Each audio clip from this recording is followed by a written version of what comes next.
आर्यन और सुनिधि एक दूसरे के हाथों में हाथ डाले सड़क किनारे बातें करते हुए चले जा रहे थे। कुछ और लोग भी उसी रास्ते से गुजर रहे थे, कुछ पैदल तो कुछ गाड़ियों में। लेकिन सभी में एक बात कॉमन थी, उन सभी लोगों को घर पहुंचने की जल्दी थी, क्योंकि कभी भी बारिश हो सकती थी। कभी कोई कार, कभी बाइक, तो कभी कोई बड़ी सी गाड़ी पूरी स्पीड में सड़क से गुजरती। लेकिन उन सब से उलट सुनिधि की बातों में खोए आर्यन को घर पहुंचने की कोई जल्दी नहीं थी। कुछ दिनों पहले ही सुनिधि और आर्यन ने लव मैरिज की है। पहले तो दोनों के घर वालों को दोनों के रिश्ते से ऐतराज था, लेकिन फिर उनका प्यार देखकर वे मान गए। आर्यन को भले ही घर पहुंचने की कोई जल्दी नहीं थी, लेकिन सुनिधि आसमान की ओर बार बार घूरे जा रही थी। आर्यन, देख रहे हो कितने घने बादल हैं? बरसना शुरू होंगे तो हम कहाँ छिपेंगे? उसके ऐसा कहते ही रिमझिम कर बारिश शुरू हो गई। ऐसा लग रहा था कि बारिश भी इस प्रेम से भरे जोड़े को भिगोना चाहती है। ये लो, तुमने कहा और बारिश होनी शुरू हो गई। पल में ही छोटी छोटी बूंदें बड़ी बूंदों में बदल जाती है और तेज तेज बारिश शुरू हो जाती है। सुनिधि बारिश से छिपने के लिए इधर उधर जगह देखने लगती है, लेकिन आर्यन छिपने के मूड में बिल्कुल नहीं था। वो तो बाहें पसारे बारिश में खड़ा था। ये क्या कर रहे हो आर्यन? प्लीज कहीं शेड के नीचे चलो ना, नहीं तो सारे कपड़े गीले हो जाएंगे। देखो तो, मैंने चुन्नी भी नहीं ले रखी आज। क्यों छिपे हम कहीं? चलो ना भीगते हैं दोनों साथ। क्या आर्यन, तुम पागल तो नहीं हो गए? क्यों? मैं क्यों हो गया पागल? जब तुम छोटी थी तो क्या भीगती नहीं थी बारिश में? भीगती तो थी, लेकिन अब मैं बच्ची नहीं हूँ। अगर मैं तुम्हारे साथ इस तरह भीगूंगी तो लोग क्या कहेंगे? देखो जान, हम सबको इस पिंजरे ने कैद कर रखा है कि लोग क्या कहेंगे। हम सब अपने कई अरमान इस पत्थर के नीचे दबा देते हैं। जिंदगी कैद का नाम नहीं है, खुद के लिए जीना सीखो जान। सच कहो तो तुम्हारा मन नहीं कर रहा है देर तक भीगने का? जहाँ पानी जमा हो गया है वहां उस गड्ढे में उछलने का? अरे जैसे बचपन में उछलते थे, ये देखो ऐसे। आर्यन उसे उछल कर दिखाता है। सुनिधि उसे देखकर मुस्कुराने लगती है। हाँ आर्यन, हाँ, मुझे भीगना है देर तक तुम्हारे साथ। मुझे बच्चा बनना है फिर से, मुझे परवाह नहीं किसी की। सुनिधि सड़क किनारे जमा पानी के गड्ढे में कूदने लगती है। क्या कहूँ मैं, कितना मजा आ रहा है भीगकर। I am feeling out of the world. क्या मैं तुम्हें किस कर लूं? किस? अरे इतने लोग देख रहे हैं हमें, क्या कहेंगे वो? कहने दो उन्हें, मुझे किसी की परवाह नहीं। बारिश में भीगते दोनों सड़क पर चले जा रहे थे। लगातार बारिश होने के कारण सड़क पर कई जगह पानी भर गया था, लेकिन बारिश भी लगता था कि जिद पर अड़ गई है। वो बरसती ही जा रही थी, बरसती ही जा रही थी। वे दोनों अंदाजे से सड़क पर चले जा रहे थे, लेकिन तभी सुनिधि जोर से चीख पड़ी, आर्यन! आर्यन जब तक समझ पाता कि क्या हुआ है, सुनिधि का हाथ उससे छूट गया और वो सड़क के किनारे उस गहरे मेन होल में गिर गई, जिसे शायद मरम्मत के कारण खोला गया था, या उस पर ढक्कन था ही नहीं। सुनिधि! सुनिधि! पल में ही वहां पर लोगों की भीड़ लग गई। आर्यन उस मेन होल में खुद भी उतरने वाला था, तभी आसपास से गुजर रहे लोगों ने उसे रोका। छोड़ो, छोड़ो मुझे, मेरी सुनिधि, मेरी पत्नी गिर गई है इस मेन होल में, छोड़ो। जीवन कितना अनिश्चित है ना। कुछ पल पहले प्यार में डूबे आर्यन और सुनिधि का जीवन एकदम से बदल जाएगा, किसे पता था। बारिश थमी और आर्यन का जीवन भी, लेकिन आंसू, उसके आंसू नहीं थमे। मेन होल में जिंदा प्रवेश की हुई सुनिधि जब बाहर आई तो वो लाश बन चुकी थी। म्यूनिसिपालिटी के लोगों को उसकी लाश को मेन होल से बाहर निकालने में काफी समय लग गया था। मौत बहुत ही गंभीर होती है, लेकिन सुनिधि के चेहरे पर गंभीरता नहीं थी, शांति थी। लेकिन आर्यन अशांत हो गया था। सुनिधि, सुनिधि, उठ जाना, उठ जाना, अरे उठना। आर्यन कैसे रहेगा तेरे बिना, कैसे जिएगा, कौन संभालेगा मुझे? भगवान, भगवान, ये क्या कर दिया आपने, ये क्या कर दिया? सुनिधि, आंखें खोलो, आंखें खोलो, मुझे किस करो मेरे माथे के बीच में, जैसे तुम क्या करती हो, और मैं सब कुछ भूल जाता हूँ, सारे गम, सारी तकलीफ। प्लीज करो ना किस, प्लीज करो ना। मृत इंसान ना तो आंसुओं को देख सकता है और ना ही उस दर्द को महसूस कर सकता है जो उनके अपनों को होता है। मृत इंसान तो अपना नाम तक खो देता है। पल में ही लोग उसे बॉडी कहकर बुलाने लगते हैं। आप अपनी वाइफ की बॉडी अब ले जा सकते हैं। अस्पताल में पोस्टमार्टम के बाद सुनिधि की बॉडी सफेद कपड़ों में लिपटी उसके ससुराल पहुंची। आर्यन के माता और पिता दोनों का रो रो कर बुरा हाल था। उन्हें समझ नहीं आ रहा था कि वे अपने इकलौते बेटे आर्यन को कैसे समझाएंगे। कितना खुश रहता था वो सुनिधि के साथ। आर्यन की आंखों से आंसू लगातार बह जा रहे थे। वो ये सोचकर और भी ज्यादा परेशान हो रहा था कि सुनिधि का शरीर कुछ पलों में खाक हो जाएगा। हंसती बोलती उसकी सुनिधि अब कभी उससे बातें नहीं कर पाएगी, उसके गालों को छू नहीं पाएगी, उसे सीने से नहीं लगा पाएगी। अपने ख्यालों में खोया आर्यन उसकी बॉडी के पास बैठा हुआ था। पास ही अगरबत्ती जल रही थी और उसका धुआं कमरे में फैलता जा रहा था। तभी उसके पापा ने उसे बुलाया।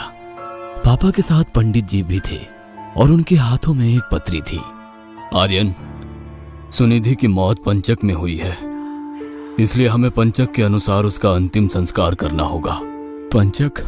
पंचक यानी 5 ग्रह नक्षत्रों की एक ऐसी दशा जो बहुत ही अशुभ होती है। यदि पंचक में किसी की मृत्यु हो जाए तो उसके साथ ही उसके कुल, उसके खानदान के 5 और लोगों की मौत हो जाती है। शास्त्र कहता है कि घनिष्ठ पंचकम ग्रामे सद्विषा कुल पंचकम पूर्वा भाद्रप्रदा रथ्या चौतरा गृह पंचकम रेवती ग्राम बाह्याम च एतत पंचकम लक्षणम। अर्थात यदि घनिष्ठ नक्षत्र में मृत्यु हुई है तो गांव में 5 लोग, शतभिषा नक्षत्र में मृत्यु हुई हो तो उसी कुल में 5 लोग, पूर्वा नक्षत्र में मृत्यु हुई है तो उसी मोहल्ले में 5 लोग, उत्तरा में हो तो उसी घर में 5 और, रेवती में हो तो दूसरे गांव नगर में 5 लोगों की मृत्यु संभव है। और कभी कभी तो ये सभी मौतें भी देखी गई है। आर्यन बेटा, इसलिए हमें पंचक के नियमों के अनुसार ही तुम्हारी पत्नी का अंतिम संस्कार करना होगा, तभी इस अनहोनी से बचा जा सकेगा। और इसके लिए तुम्हारी पत्नी के शव के साथ आटे, बेसन या कुश, जिसे सूखी घास कहते हैं, उससे बने 5 पुतले अर्थी पर रखकर उन 5 का भी तुम्हारी पत्नी के शव की तरह पूर्ण विधि विधान से अंतिम संस्कार किया जाएगा। पंडित जी की वह बातें आर्यन को अजीब सी लग रही थी। उसे पंडित जी पर गुस्सा भी आ रहा था, लेकिन वो उन पर अपना गुस्सा निकाल तो नहीं सकता था। पापा प्लीज प्लीज मेरी सुनिधि की मौत का मजाक मत बनाइए। मैं इन सब चीजों को नहीं मानता। मेरी जिंदगी की सबसे बुरी चीज घटित हो चुकी है, अब क्या होगा? देखिए, मैं जानता हूं कि आप सब इन बातों को मानते हैं, लेकिन प्लीज मुझे इस अंधविश्वास में मत घसीटिए। इकलौते बेटे आर्यन की जिद के आगे उसके पिता झुक गए। सुनिधि का अंतिम संस्कार पंचक के नियमों के बिना पूरा किया गया। नदी किनारे उसके मृत शरीर को जब आर्यन मुखाग्नि दे रहा था तो सुनिधि की एक ही बात बार बार उसके कानों में गूंज रही थी। मान लो सुनिधि, कल को कहीं ऐसा हो जाए कि तुझे मेरे बिना पूरी जिंदगी जीना पड़े, तो तू रह पाएगी? मैं तुमसे बहुत प्यार करती हूँ आर्यन, ऐसा दिन कभी नहीं आएगा, कभी नहीं। उसी रात लगभग 1:30 बजे की बात है। आर्यन की आंखों से नींद कोसों दूर थी। वह सुनिधि की तस्वीर को लगातार घूरे जा रहा था। तभी उसे लगा कि उसकी सुनिधि उसके पास आकर खड़ी हो गई है। वो उसे छूने की कोशिश करता है, लेकिन जैसे ही वो उसे छूने की कोशिश करता है, उसका हाथ उसके शरीर से आर पार हो जाता है। घर के बाहर कुत्ते के रोने की आवाज लगातार आ रही थी और वो रोना कुछ ऐसा था जैसे कि कुछ अनिष्ट होने वाला है। आर्यन बार बार सुनिधि को छूने की कोशिश करता है, लेकिन नहीं छू पाने के कारण वो झुंझला जाता है। तभी उसके कानों में एम्बुलेंस की आवाज गूंजने लगती है। वो अपनी खिड़की खोलकर घर के बाहर झांकता है। उसके पड़ोस वाले अग्रवाल अंकल को स्ट्रेचर पर लादकर अस्पताल ले जाया जा रहा था। अगली सुबह आर्यन के पड़ोस से जोर जोर से रोने की आवाज आ रही थी। आज सुबह अग्रवाल जी और उनकी पत्नी दोनों की मौत हो गई। आर्यन ने अपने पापा को यह बात अपनी मां से कहते हुए सुना। एक पल के लिए उसकी आंखों के आगे अग्रवाल अंकल और आंटी का चेहरा आ गया, क्योंकि बचपन से ही उन्होंने उसे देखा था। उनकी गोद में वो खेला भी था।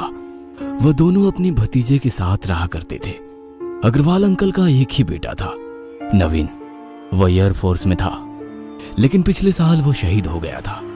अग्रवाल अंकल और आंटी कितने अकेले हो गए थे उसके जाने के बाद। हालांकि उन्हें अपने बेटे की शहादत पर गर्व था, धीरे धीरे उन दोनों ने जीवन के इस कड़वे सच को स्वीकार कर लिया था और सामान्य जीवन जीने की कोशिश कर रहे थे। आर्यन की शादी में अंकल और आंटी भी जमकर नाचे थे। उन्होंने अपने बेटे की शादी तो नहीं देखी, लेकिन आर्यन तो नवीन की तरह ही तो था उनके लिए। अच्छे भले तो थे वे लोग, अचानक क्या हो गया उन्हें, वो भी एक साथ? हार्ट अटैक बता रहे हैं डॉक्टर, लेकिन मैं जानता हूं कि यह मौत क्यों हुई है। बूझे मन से आर्यन के पापा ने यह बात आर्यन से कही, फिर ऊपर के कमरे में चले गए। आर्यन को पापा की यह बात समझ नहीं आई, लेकिन उसके कानों में पंडित जी की बात गूंजने लगी। तुम्हारी पत्नी की मौत पंचक हुई है। अगर पंचक के नियमों के अनुसार उसका अंतिम संस्कार ना किया गया तो 5 मौतें और होंगी, घर में, पड़ोस में, रिश्तेदारी में। पंडित जी की आवाज के साथ मोबाइल की घंटी की आवाज भी गूंज रही थी आर्यन के कानों में। पापा का मोबाइल लगातार बजे जा रहा था। पापा कहाँ हो आप? आपका फोन बज रहा है पापा। आर्यन घबराया हुआ सीढ़ियों से ऊपर जाता है तो उसे लगता है कि कोई उसके आगे आगे चल रहा है। उसे वो दिखाई तो नहीं देता, लेकिन उसे ये एहसास हो रहा था कि कोई उसके साथ ऊपर चढ़ रहा है। कौन है? तभी सुनिधि की तस्वीर जो दीवार पर टंगी थी वह नीचे गिर जाती है। उसे देख आर्यन की आंखों के आगे फिर से वही दृश्य घूम जाता है जब सुनिधि उस दिन मनहूस बारिश में मेन हॉल में गिर गई थी। वह एक बार फिर जोरों से चीखते हुए उसका नाम पुकारता है, सुनिधि! आर्यन भागकर सीढ़ियों से नीचे उतरता है, लेकिन तभी उसका पैर उसके पैरों में ही फंस जाता है। वह सीढ़ियों पर लुढ़कता हुआ नीचे गिरने लगता है। उसके सिर पर भयंकर चोट लगी होती है। उसके खून से उसके कपड़े के साथ पूरा फर्श भी भीग जाता है। स्ट्रेचर पर अर्ध बेहोशी की हालत में आर्यन पड़ा हुआ है। उसकी माँ और पापा बदहवास से स्ट्रेचर को पकड़े हुए भागे जा रहे हैं। सब कुछ धुंधला सा लग रहा है। पंडित जी की बातें अभी भी उसके कानों में गूंज रही है। तुम्हारी पत्नी की मौत पंचक हुई है। अगर पंचक के नियमों के अनुसार उसका अंतिम संस्कार ना किया गया तो 5 मौतें और होंगी, घर में, पड़ोस में, रिश्तेदारी में। बेटे को मुखाग्नि देते हुए आर्यन के पापा सोच रहे थे, कितना कहा मैंने उसे, लेकिन उसने मेरी बात नहीं मानी। तभी उनके फोन की घंटी बजती है। जेब से वो फोन निकाल कर देखते हैं। चश्मा उन्होंने लाया नहीं था, इसलिए पता नहीं चल रहा था कि फोन किसका है। उन्होंने फोन उठाया। हेलो। आर्यन की मां नहीं रही। इकलौते बेटे का गम उनसे बर्दाश्त नहीं हुआ। फोन पर यह बात सुनकर 70 साल के बूढ़े आर्यन के पिता पर यह खबर बिजली की तरह गिरी। अभी पुत्र का अंतिम संस्कार हुआ नहीं था कि पत्नी की चिता तैयार हो गई। दोनों का अंतिम संस्कार कर पास के नदी में स्नान कर रहे आर्यन के पिता का न जाने कैसे पैर फिसल गया और वो नदी की तेज धार की चपेट में आ गए। गोताखोरों ने बहुत मुश्किल से 3 दिन बाद उनकी लाश बरामद की।